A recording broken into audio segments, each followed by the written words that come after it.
اللہ کے ایک ولی حضرت منصور بن عمار رحمت اللہ تعالی علیہ، ایک بار آپ کے گھر کے دروازے پر ایک سائل آیا، ایک فقیر آیا. اس نے کہا کہ اللہ کے نام پر کچھ دے دو.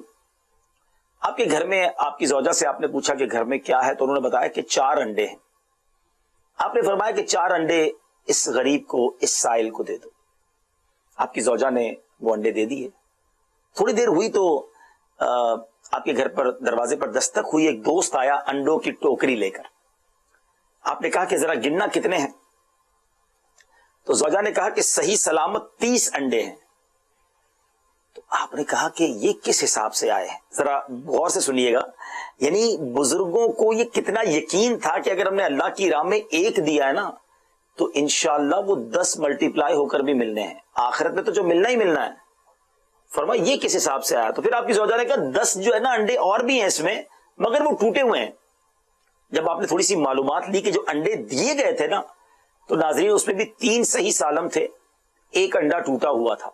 تو 3 صحیح انڈوں کے بدلے 30 انڈے آ گئے. ایک چونکہ ٹوٹا ہوا انڈا دیا گیا تھا تو 10 ٹوٹے ہوئے انڈے ملے. اللہ اکبر. اس واقعے سے سیکھنے کو کیا ملا کہ اللہ کی راہ میں خرچ کریں تو ملٹیپلائی ہو کے ملتا ہے، زیادہ ملتا ہے، دنیا میں بھی ملتا ہے، آخرت میں بھی ملتا ہے. اور بزرگوں کا یہ ایسا اعتقاد تھا، ایسا یقین تھا کہ وہ اللہ کی راہ میں دل کھول کر بنداس، جس کو بولتے نا، بغیر کسی ہچکچاہٹ کے خرچ کرتے تھے. اوپن ہارٹڈلی، بڑی خوش دلی کے ساتھ یہ نیکی کرتے تھے. ہمارے یہاں اب یہ جو ٹوٹے ہوئے انڈے والی بات ہے اور سالم انڈے کی بات، اس میں ایک اور بات بھی کرنا چاہوں گا کہ ہمارے یہاں نارملی ہم کیا صدقہ کرتے ہیں، ہم اللہ کی راہ میں کیا دیتے ہیں. ہمارے پاس جو بچ جائے، جو پھینکنے کے قابل ہو. ہمارا کھانا بچ گیا تب ہمیں غریب یاد آتا ہے. ہمارے جوتے پھٹنے لگے تو آپ کہتے ہیں یار اب کسی غریب کو دے دیتے ہیں. سردیوں میں کئی بار رضائی کو استعمال کر لیا، اب رضائی میں کوئی سوراخ ہونے لگا یا وہ رضائی کی سلائی ادھڑنے لگی تو کہا چلو اب یہ کسی کو دے دیتے ہیں. ہماری جیکٹ، ہماری سویٹر یا تو ہمیں پرانی ہو گئی یا اب اس کی زپ خراب ہو گئی، اب یاد آیا کسی کو دے دیں. وہ جراب، وہ ساکس جس میں اب سوراخ ہو گیا پیر انگوٹھی کی جگہ پر، اب کہتے ہیں کوئی غریب کو دے دیں. یعنی ہمیں اللہ کی راہ میں جب بھی دینے کا ذہن بنتا ہے نا، اسی چیز کا بنتا ہے نارملی جو ہمارے کام کی نہیں، پھینکنے والی ہوتی ہے. غور کیجئے، دے کس کی راہ میں رہے. ہمارے گھر میں کسی کی برتھ ڈے ہو، گھر میں کسی کی کوئی خوشی ہو، کیا کرتے ہو آپ؟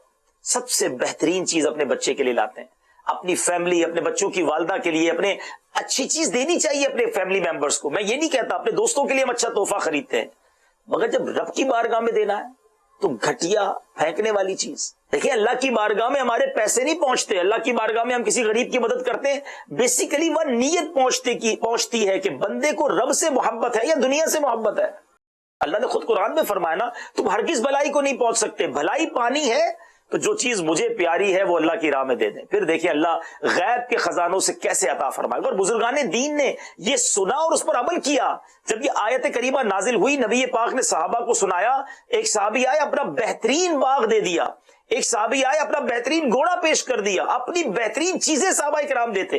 تو بہرحال یہ واقعی اس وقت ہے اور امت کی خیر خواہی کا. آس پڑوس میں دیکھ لیجئے، اپنے رشتہ داروں میں دیکھ لیجئے. میں یہاں اناج بانٹنے والے ان ادارے کے لوگوں سے بھی بات کرنا چاہوں گا، کیونکہ اس طرح کے بھی آج سارا دن ہمیں میسیجز آتے رہے کہ جب دعوت اسلامی والے گھروں پر جا کر پیسے دے رہے. دعوت اسلامی کا طریقہ کیا ہے؟ ہمارے اسلام میں انویلپ میں پیسے ڈال کر پہلے لسٹیں بناتے اور گھر جا کر سفید پوشی کا بھرم رکھتے ہوئے ان کے دروازے پر جا کر پہنچا کے آتے ہیں. تو واقعی مدد کیجئے، لیکن ان کا بھرم بھی رکھیے، ان کی عزت بھی برقرار رکھیے. مشکل وقت ہے، یقین کریں وہ لوگ آج تکلیف میں ہیں جنہوں نے کبھی زندگی میں پیسے مانگے نہیں تھے، کبھی زندگی میں کسی سے مدد لی نہیں تھی.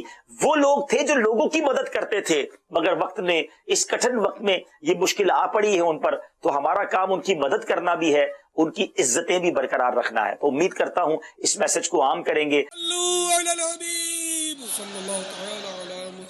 مجھے اپنی اور ساری دنیا کے لوگوں کی اصلاح کی کوشش کرنی ہے.